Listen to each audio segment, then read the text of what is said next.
mas nós estaremos juntas, então, observando na palavra de Deus algumas características e por que então nós somos assim. Você vai, quando você estudar, que a professora passava aquelas tarefinhas, dê o plural de mulheres, né? E alguns eram fáceis, outros um pouquinho mais complexos, mais difíceis, mas aqui estamos nós pensando na mulher de forma singular. Eu fiz questão de correr ao dicionário e ver lá o que eles diziam sobre a singularidade. Aliás, eu queria contar, antes de falar do dicionário, que quando a Lucimara falou comigo, eu tive um dia bem cheio, bastante ocupado, inclusive porque eu estava estudando na parte da tarde com algumas mulheres com quem eu tive o privilégio de estudar há 13 anos juntas. Estudamos já vários livros juntas, né? E aí eu vi muito tarde o recado que ela tinha passado para mim. Mas assim que eu entendi a disponibilidade de vir, eu fui então tomar um banho primeiro para poder me debruçar nesse livro. E enquanto eu tomava um banho, eu recebi nitidamente do Senhor os pontinhos que eu vou estar falando aqui. E eu voltei do banheiro e sentei para tomar um chimarrão com meu marido. A gente sempre faz isso à tarde, é uma singularidade nossa. Sentávamos para tomar um chimarrão e eu disse para ele que eu estava vibrando. Eu espero passar essa vibração para vocês com aquilo que Deus havia ofertado naquele momento de forma tão especial e rápida. E então, pensando lá, eu recorri ao dicionário que diz que singular é único de sua espécie, é distinto, é ímpar, não faz par, sabe? É exclusivo e se diferencia dos demais. Então você vai começar a pensar nessa introdução, se você é uma mulher singular, que se diferencia dos demais por alguma característica específica. Eu quero começar falando um pouco da singularidade da minha e da nossa história familiar. Há mais ou menos 28 anos atrás, Deus tirou a vida do meu pai.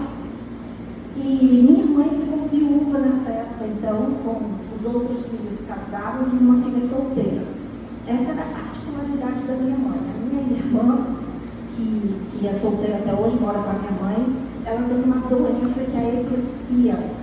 E é uma epilepsia refratária, de difícil controle, não controla com o uso de medicamentos. Os medicamentos são apenas paliativos para que ela viva com um mínimo, pelo menos, de qualidade de vida. E Deus deu essa condição para minha mãe. Foi descoberto quando a minha irmã era adulta que a minha mãe sofreu uma cirurgia de apendicite aguda. E alguém pode me dar uma agulha para mim, por favor? Pegue, tá. Então, ela precisou sair de Barra de São Francisco. Na época que era tudo estrada de chão pra gente. Daqui a Barra de São Francisco era estrada de chão. E ela foi encaminhada para o grande centro cirúrgico de Colatina na época. E lá ela fez a cirurgia e quando abriram ela estava grávida. E ela tomou toda a carga de anestesia geral na época, porque hoje você está numa peridural, né? E essa anestesia, então, depois de minha irmã adulta, nós descobrimos via um exame específico que ela fez, que ela teria sofrido uma lesão no corpo fértil. Né? E olha só como isso aconteceu. Então, provocando essa epilepsia de difícil controle.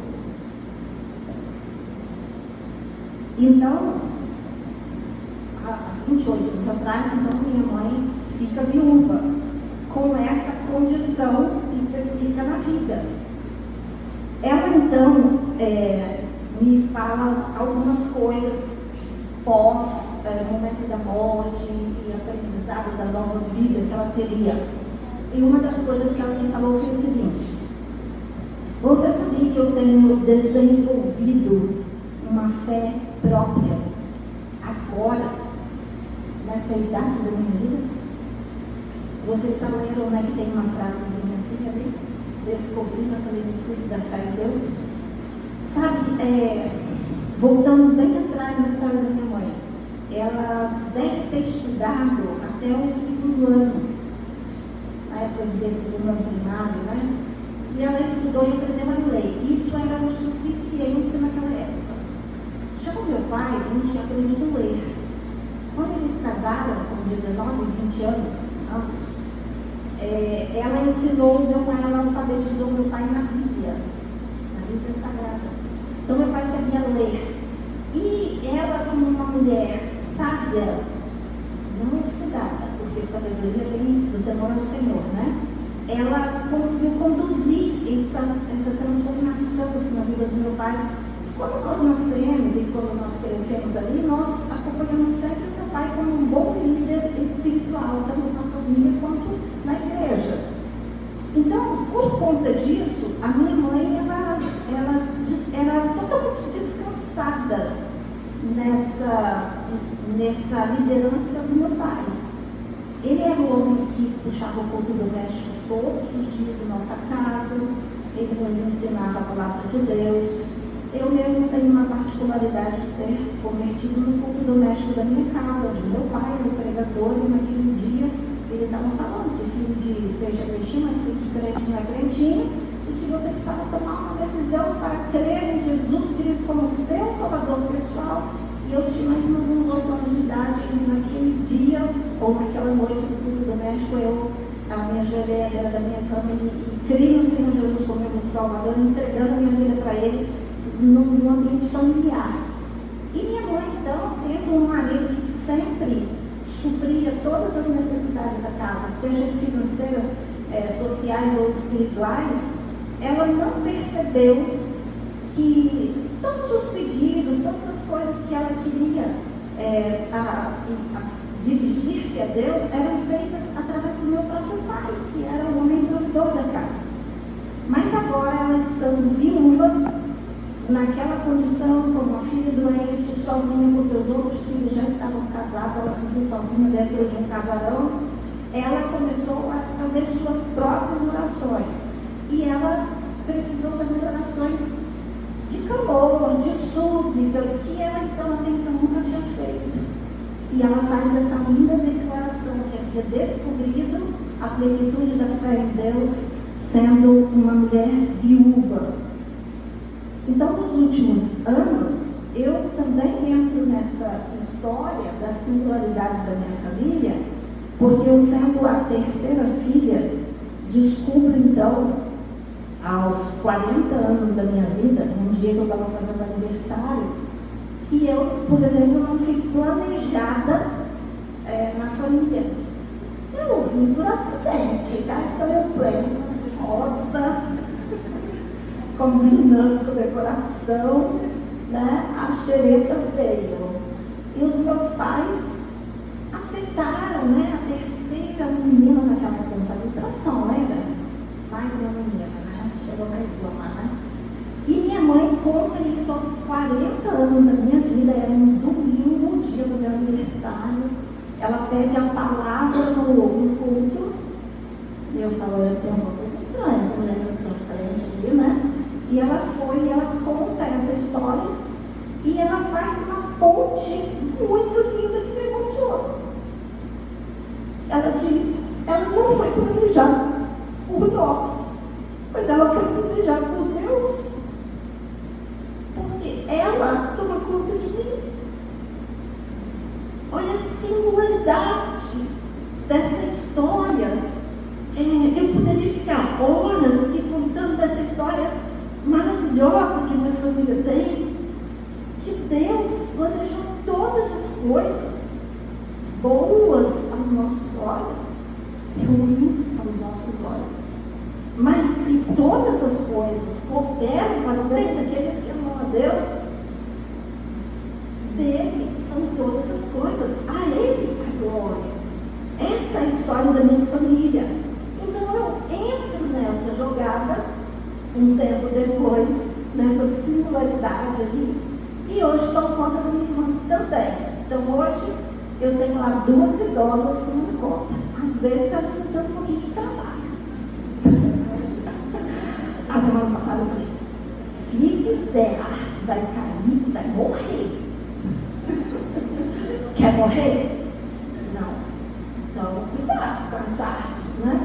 Essa é a singularidade que a gente vive ali. Então, para pegar um pouquinho, eu vou te fazer uma pergunta. O que te torna singular? 3 segundinhos de pensamento. Viajou pelas estradas da vida? Eu gostaria que você pensasse sobre isso. Quando eu li o cartaz aqui das mulheres da igreja sobre isso, elas tinham pensado numa especificidade para essas mulheres consideradas singular, que estão no seio da igreja, que são espécies às vezes únicas. São viúvas, como a minha mãe, se deve ser. São talvez com uma doença crônica, como tem minha irmã. Talvez são órfãs. Talvez são solteiras, solteiríssimas. Talvez tenham um marido incrédulo, não participam junto com vocês. Talvez alguma limitação física sua ou das pessoas que convivem com você. Eu converso com uma mulher de Minas Gerais, o marido dela ficou paraplégico da cintura para baixo, de uma doença autoimune, e ela tem 2 filhos pequenos, e hoje ela toma conta de 2 filhos pequenos, o marido que precisa de toda a assessoria. Talvez uma mulher estéril que seja familiar. Talvez tenham coisas mais pesadas na sua vida. Talvez você foi vítima de abuso sexual ou não. Talvez você tenha sido rejeitado pelos seus pais, por um pai ou por uma mãe. Talvez você nem os conheça ou nunca os conheceu. Talvez você seja celíaca. E quando você está no meio de todo mundo, você não pode comer o que todo mundo come, a doença do glúten. Existem várias especificidades que nos tornam singulares, mas eu não gostaria de pensar somente na singularidade da fragilidade. Essa fragilidade aparente da vida que carrega o pecado original do homem, e por causa disso nós carregamos também essas mazelas na vida. Mas eu gostaria também de refletir, quem sabe, na grandiosidade da singularidade que sou eu e você. No meio de um zilhão, de pessoas no mundo, é gente pra caramba. É gente pra caramba. Você é única. Você é único no nome também, né? Puxa, que maior singularidade do que isso? Não tem um DNA igual ao seu. Você é singular. Você pode ter um irmão gêmeo, mas você é singular. Você pode ter um sósia, mas você é singular. Você pode ser igualzinha a seu pai, ou igualzinha a sua mãe, ou quem sabe a sua avó, que muitas vezes a gente pega os genes, dos avós.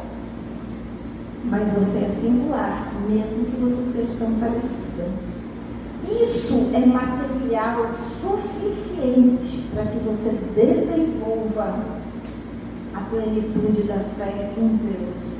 Num Deus que também é singular, é único e que a fez singular. Gostaria então de voltar para a palavra de Deus em Salmo 139. Vamos ler juntas. Se você não tem uma Bíblia, você também pode anotar e ler depois esse texto.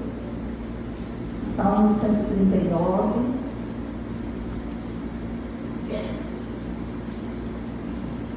Nós vamos ler versículo 14.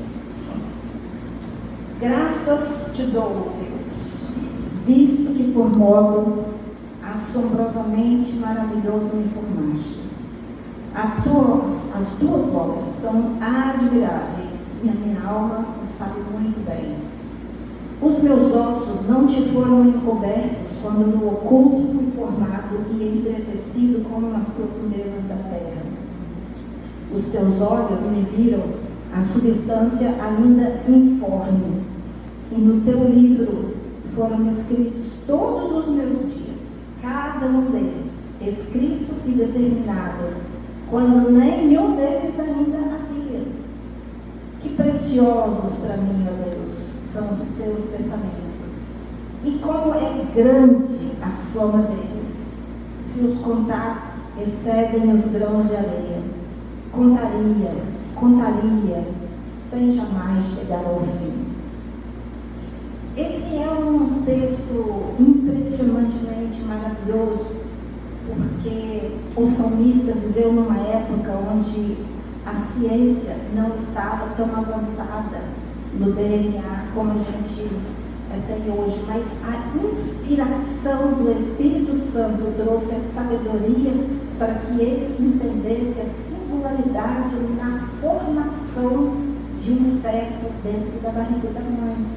E aqui ele descreve a forma grandiosa como Deus havia o feito, e ele dá graças a Deus por isso, e ele descreve essa forma, e essa forma me emociona, como eu já me emocionei com vocês, de pensar que eu não fui planejado pelos meus pais, mas eu fui planejado por Deus, sabendo que lá dentro da barriga da minha mãe, ainda que a substância não tinha se formado em formato de bebê, os meus dias estavam sendo escritos, cada um deles, escrito e determinado conforme ele queria.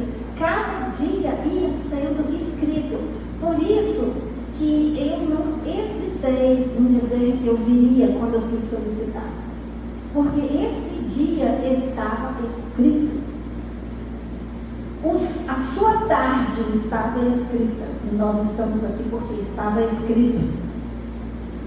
Deus escreveu cada um dos nossos dias, e eu adoro comparar os meus dias e perceber as pessoas ao meu redor, e quando eu estou fazendo qualquer coisa, porque eu sei que aquilo é Deus quem fez, aquele momento que eu estou vivendo é o que Deus fez, e o salmista ele fala isso. E quando você olha para essa palavra tão ampla e poderosa, é impossível que você ainda carregue aqueles sentimentos de inferioridade. Deus te fez para de complexo. Ele te fez de uma forma especial. Aqui está vendo gente de todas as cores, cabelos diferentes, peles, cores, tão únicas. Deus, ele é maravilhoso, e eu preciso entender isso, que não importa se eu tenho a gratidão ou não pelo meu ser, pela minha forma. Quando eu me olho no espelho, eu sou algo especial que Deus fez, e o salmista, ele conseguiu captar isso.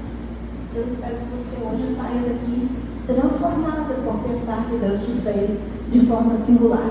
E se isso não bastar para você, eu quero que você volte para Efésios 2 e 10. Aqui nós temos a finalidade, porque Deus nos fez.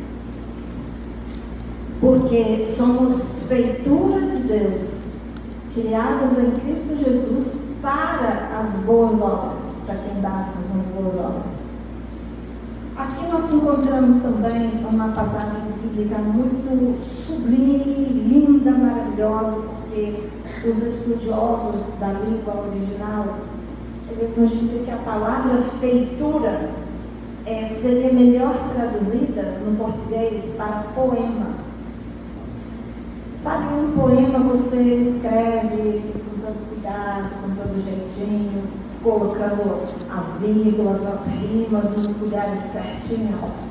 Sabe, Deus está construindo todos os dias a nossa vida, porque somos para Ele um poema, uma obra-prima. Deus está escrevendo na sua vida para que você reflita toda a beleza do Criador, do seu autor. E você pode refletir na obra que Ele deseja que você realize, porque nós não fomos criados para enfeitar o mundo com a nossa beleza, né? Saímos aí só para enfeite, para pavão, né? Para todo mundo ver. Nós temos um objetivo de estarmos neste mundo, e Deus nos criou dessa maneira.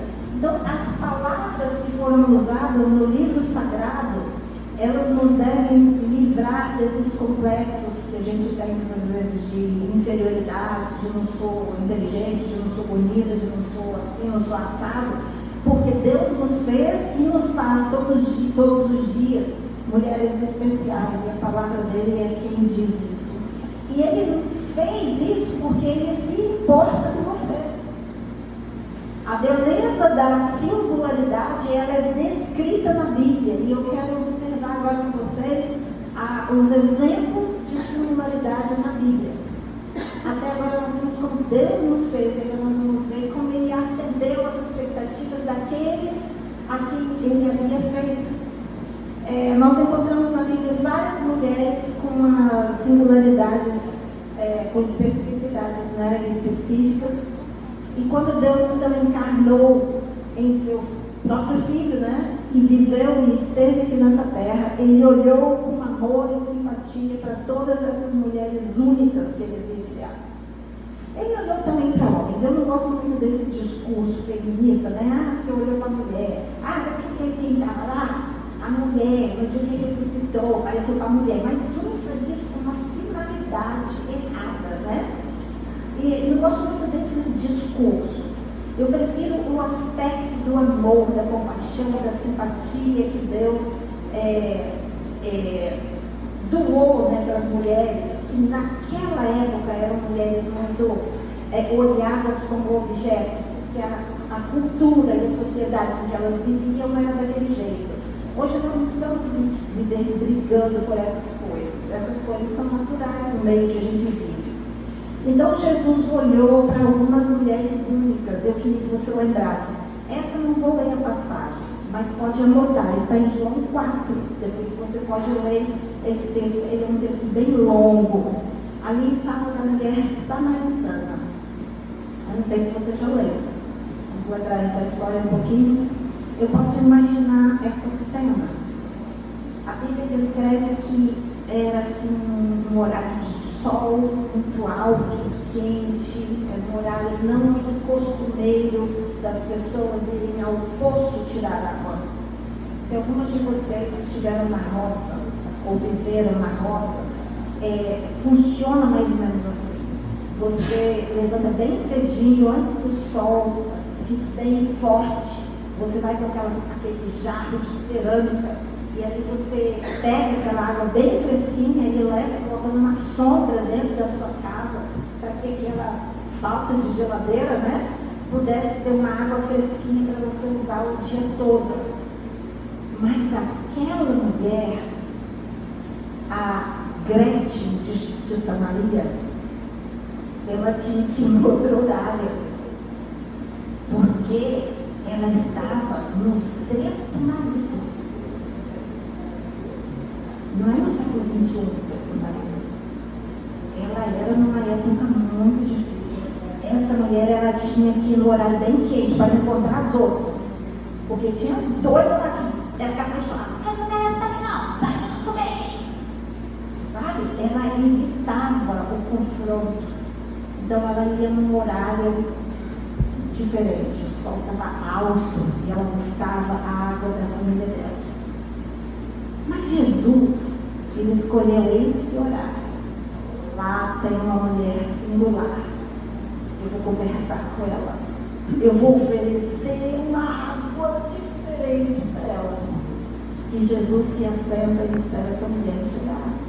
E essa mulher vem, e Jesus olha para essa mulher, e Jesus puxa conversa com essa mulher. E por isso que eu falei que eu não leria, porque é um texto longo. Essa mulher, ela tinha 6 maridos, mas talvez ela seria discriminada por nós aqui também, quando nós a olhássemos, né? Estou falando da época, mas nós talvez discriminaríamos também essa mulher. Mas Jesus puxa uma conversa com ela e essa mulher tem uma sede espiritual enorme. Ela pergunta como é que adorar, como é que a gente podia fazer para adorar Jesus, se era no alto, no baixo, no monte, no templo, aonde que a gente pode fazer melhor essa coisa. Então ela tinha uma sede espiritual e Jesus então disse para ela que se ela bebesse da água que ele daria, ela nunca mais teria sede. Aquela sede que ela não sabia que ela tinha. E ali eles desenrolam um papo muito legal, né? E a passagem termina dizendo que muitos samaritanos creram em Jesus. A fé de muitos samaritanos brotou, né? Na vida de muitas dessas pessoas por causa da história dessa mulher. Aquela mulher singular, iluminada, porque ela contou para eles que aquele homem então, que ela tinha encontrado, ele era diferente, porque sem que ela verbalizasse ou falasse, ele havia falado tudo da vida dela. Ele sabia que eu tinha 5 maridos que eu estava no 6º. Não, mas ele nunca falou isso para ele. Quem é que falou isso para ele? Ele era um homem diferente, ele me falou coisas lindas. E o testemunho dela fez com que muitos samaritanos, então, depositassem também a fé naquele que estava de passagem por aí. Essa era mais uma mulher singular escrita na Bíblia. A outra mulher que eu gostaria de falar está em Mateus 9, pode anotar, não vamos ler, vamos discorrer sobre Mateus 9. Depois você lê a singularidade dessa mulher. Talvez hoje ela teria a sua singularidade resolvida, talvez rapidinho, talvez numa cirurgia. Era uma mulher que a Bíblia fala do fluxo de sangue, a mulher hemorrágica. Uma mulher que vivia há 12 anos menstruada, gente. Pode. Que luta essa mulher vivia. Mas espera lá, eu não alcanço muito bem essa luta, porque, né, tranquilo, né, eu sou dente de tudo que é marca. Eu posso usar, lançar mão, eu posso também usar os tratamentos hormonais que o ginecologista passa.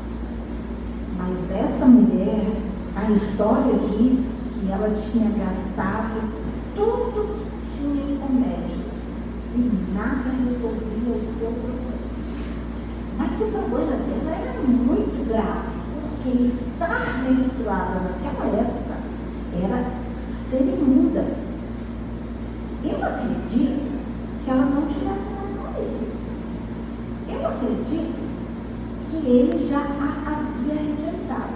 Essa é uma implicação da história, não está claro lá. Mas ela devia ser bastante sofrida e rejeitada. E ela, então, naquele dia, Jesus estava passando na cidade. Quem era Jesus? Ele já havia curado, ele já havia feito muita coisa, então ele já estava famoso. E eu não consigo imaginar que multidão era aquela atrás de Jesus. Era muita gente correndo atrás daquele, tentando pegar uma sobrinha, uma rebarba, né, do seu poder. E essa mulher provavelmente se disfarça. Eu imagino que ela pega vários panos e põe ali dentro de sua roupa para que nada acontecesse, porque se acontecesse, ela ia ser apedrejada no meio do povo. Então, não foi fácil para essa mulher sair no meio daquela multidão. Foi um Deus com essa muda ali atrás daquela multidão. E aquela mulher se une dessa situação e ela vai e ela tenta enfiar nos buraquinhos ali, se abaixa no chão, até que ela consegue tocar nas vestes de Jesus. E Jesus, nesse momento, diz: viu? Opa! Eu senti que saiu o poder aqui. Peraí, venha. Sabe? E Jesus para dar atenção naquela mulher. E Jesus cura essa mulher e ele disse para ela uma coisa: ânimo, filha.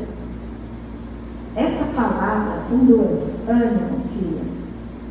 Revela tudo que essa mulher sentia. Ela era uma mulher abatida, depressiva, desanimada, porque Jesus usa exatamente isso para ela: ânimo, filha.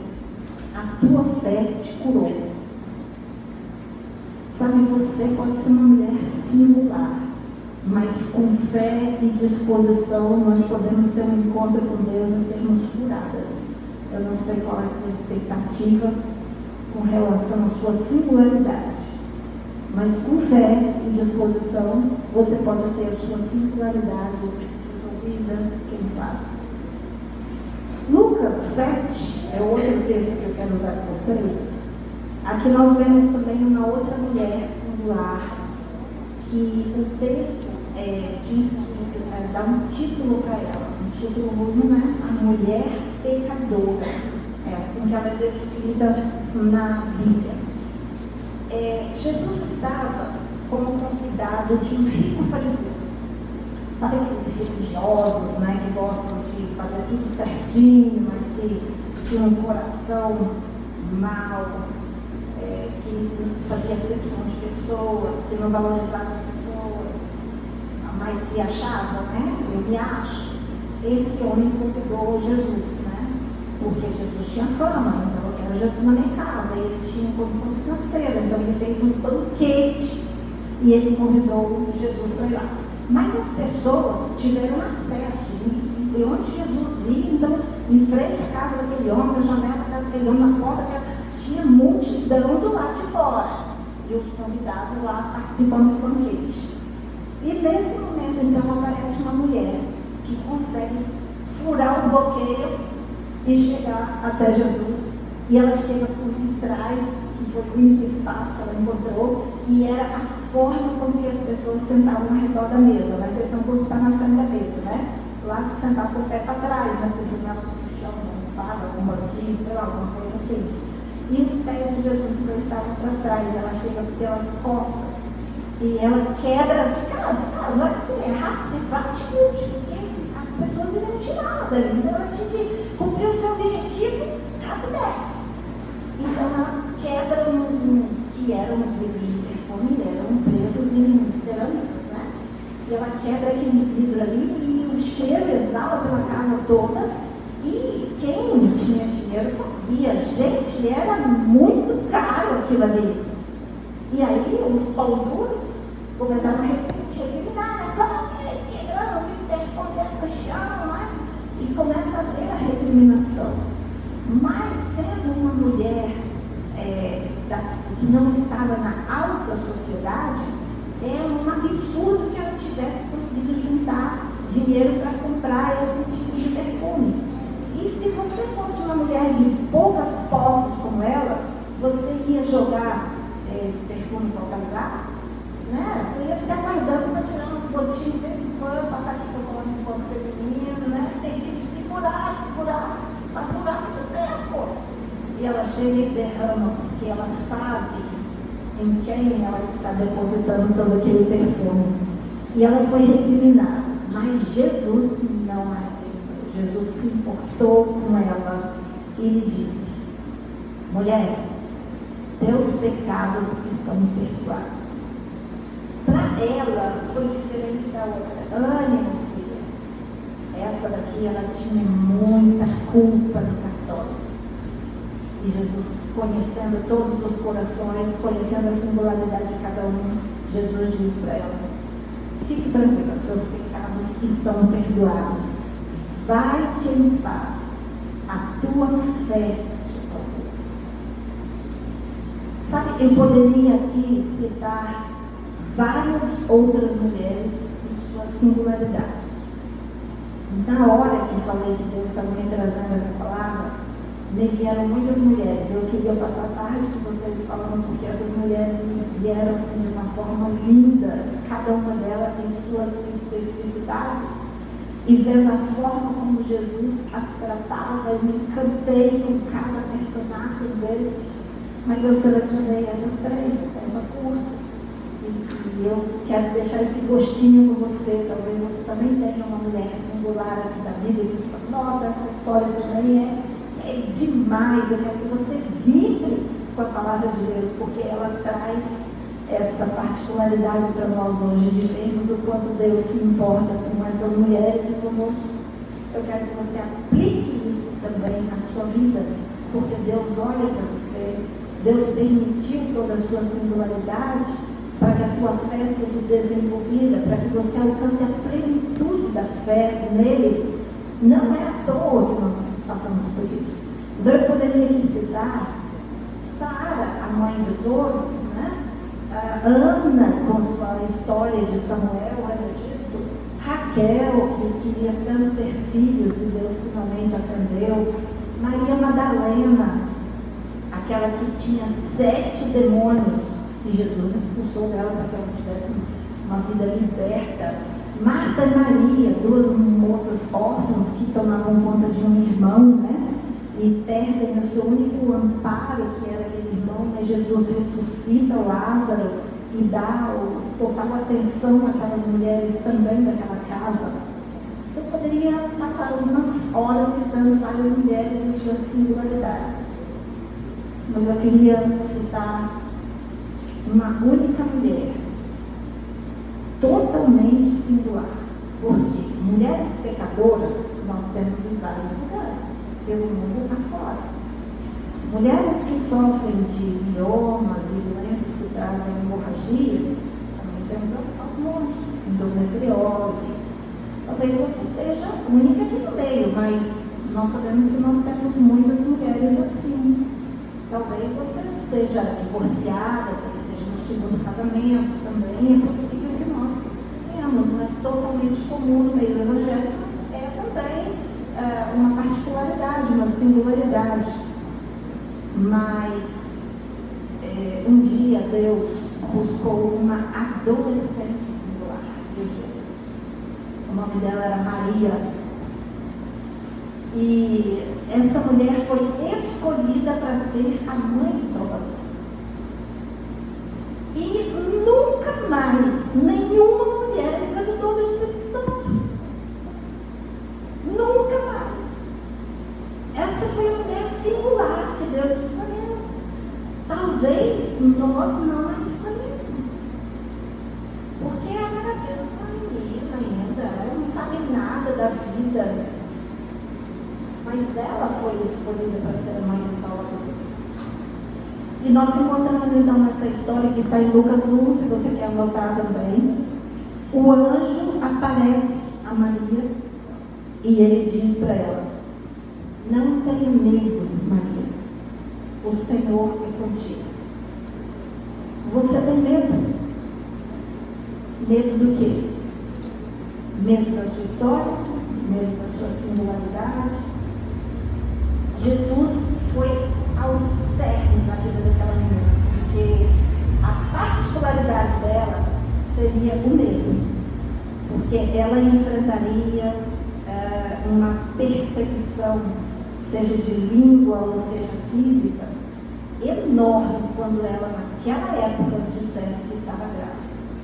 E eu imagino que ela deve ter enfrentado muitas chacotas grávida do Espírito Santo. Conta outra história, né? As fofoqueiras de plantão. Olha essa santinha. Não é assim? É uma menina que passou por uma escolha de Deus difícil. Deus escolheu uma tarefa para ela difícil. Eu não sei se você acha a sua carga pesada, mas Deus escolheu Maria para viver um período difícil da sua vida. Tanto é que ela saiu uns meses para visitar sua prima Isabel. A coisa lá não era bonita, não. As pessoas não iriam. O anjo precisou de visitar o noivo dela, lembra? Dizer, não vai na conversa dos outros não, o que está acontecendo é do Senhor. Ele visitou ele em sonho e revelou para ele, porque humanamente falando era uma história impossível de ser. Então a primeira palavra que o anjo diz para ela é: não tenha medo, o Senhor será contigo em toda essa gravidez, em todo esse trajeto. Eu não te abandonarei. Descerá sobre ti o Espírito Santo, e o poder do Altíssimo te envolverá. O poder do Altíssimo cercando essa mulher todo o tempo. E o ente santo que há de nascer de ti será chamado Filho de Deus. Que privilégio maior. Porque para Deus não haverá impossíveis em todas as suas promessas. Essa foi a palavra dita àquela adolescente que ele tinha. Para Deus não há impossíveis. E ela pôde ter a sua fé testada e desenvolvida a partir dessa experiência única, singular, que ela teve com Deus. A partir daquele dia, Maria nunca mais foi a mesma Maria. É uma experiência de fé enorme e tremenda. E sabe qual foi a resposta dela? Que se cumpra em mim conforme a tua palavra. Como eu aprendo com essa menina, que mesmo tendo uma tempestade para atravessar, ela topou. E ela disse: que se cumpra em mim, eu topo. Eu vou nessa. A palavra é exatamente essa. Eu topo. Do jeitinho que o Senhor falou, tá bom para mim. Eu aceito. E essa menina seguiu a esse plano que Deus tinha para a vida dela. Eu pergunto então para você: qual será a tua resposta hoje àquilo que Deus tem para você? Eu não sei, e talvez você nem saiba, porque nós não sabemos o dia de amanhã. Você sabe que já passou. Ontem eu fui indagada sobre essa questão. Eu estava estudando com as mulheres e, num determinado momento, citando o exemplo da minha própria vida lá com a minha irmã, uma moça me falou assim, uma senhora me disse assim: e você já pensou como será no futuro, então? E se a sua mãe morrer, se o irmão morrer, como vai ser? Eu falei: isso cabe a Deus, não cabe a mim. Ela até achou que tinha feito uma pergunta estranha. Sabe, eu não sou Maria, eu sou Beth, eu tenho minhas fragilidades, mas eu prego para mim, tá? Eu não prego só para vocês, não. Eu uso a palavra de Deus o tempo inteiro para a minha vida, para que haja controle emocional, para que haja controle espiritual. Então, se me vem um pensamento sobre o dia de amanhã, eu prego a palavra para mim. Cabe a cada dia seu mal, não se inquieteis com o dia de amanhã. Não adianta você ficar ansiosa porque não vai acrescentar um centímetro, né? Eu começo a pregar para mim e eu uso a palavra de Deus pregando para mim. Isso é fato, isso é verdade. E isso, irmãos, repreende qualquer doença emocional que você venha ter. Porque é a palavra de Deus. E eu creio que a palavra de Deus é a verdade. E a forma como que você enxerga Deus determina o seu comportamento em relação às coisas que estão a vir, a acontecer na sua vida. O dia de amanhã não lhe pertence. Então, tem coragem de dizer que se cumpre em mim conforme a tua vontade, conforme a tua palavra? Ou canta-se o hino na igreja, né? Agradeço por tudo que fez e ainda irá fazer. Não tem aquele cântico que a gente gosta bastante de cantar. Já prestou atenção? Você fala isso. Mas e lá em casa? Quando vem a preocupação com o amanhã? Esse cântico brota na boca, brota um versículo, brota uma pregação da palavra para você mesmo. Porque assim eu vivo, um dia de cada vez. Eu não sei o amanhã. E o amanhã para mim, se eu parar para pensar nele, ele é difícil. Só para lembrar vocês, minha mãe está com 89 anos. Eu até falo assim, se viver muito, são 11 por aí. Se viver muito, né? E minha irmã tem 66. Ela tem uma vida limitada. Quem vai primeiro? Não sei. Deus sabe. Por que ele sabe? Porque ele escreveu cada um dos dias. E ele escreveu para o meu pai 61. E foi. Para minha mãe, até agora, 89. Eu não sei. O dia de amanhã para ninguém. Eu sei que eu já estive quase lá. 11 dias de UTI e um desenganar dos médicos. Mas cá eu estou, porque assim Deus quis. Eu não sabia o dia de amanhã. E as pessoas perguntam, você lá na UTI, você tinha medo da mão? Nunca pensei que eu ia morrer. Não sei porquê, mas eu nunca pensei que eu ia morrer naquela época que os médicos disseram que eu ia, mas eu nunca pensei. Sabe por quê? O amanhã a Deus pertence. E é isso que vai nos libertar emocionalmente. Sabe, então que você tenha essa mesma fé que Maria teve, que se cumpra em mim conforme a tua palavra, e que seja essa a tua resposta, porque é essa obra que Deus começou e está fazendo na tua vida, essa que você sabe qual que é. E Ele, aquele que começou boa obra em vós, há de completá-la até o dia de Deus. Deus está fazendo o poema da sua vida e da minha vida.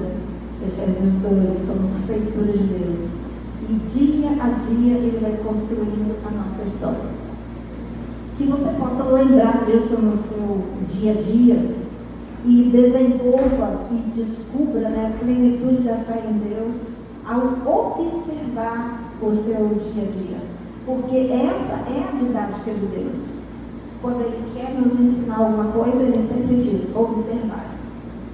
Você não sabe o que vai vestir amanhã, no corpo feminino, mas observe os lírios dos campos, né? Eles se vestem. Observe os pássaros, está preocupado com a comida que só está aumentando.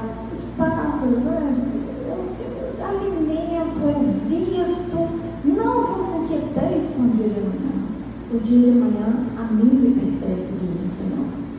Você possa levar essa mensagem no seu coração, assim como eu levarei no meu coração, desde ontem, quando eu entreguei essa palavra, amém?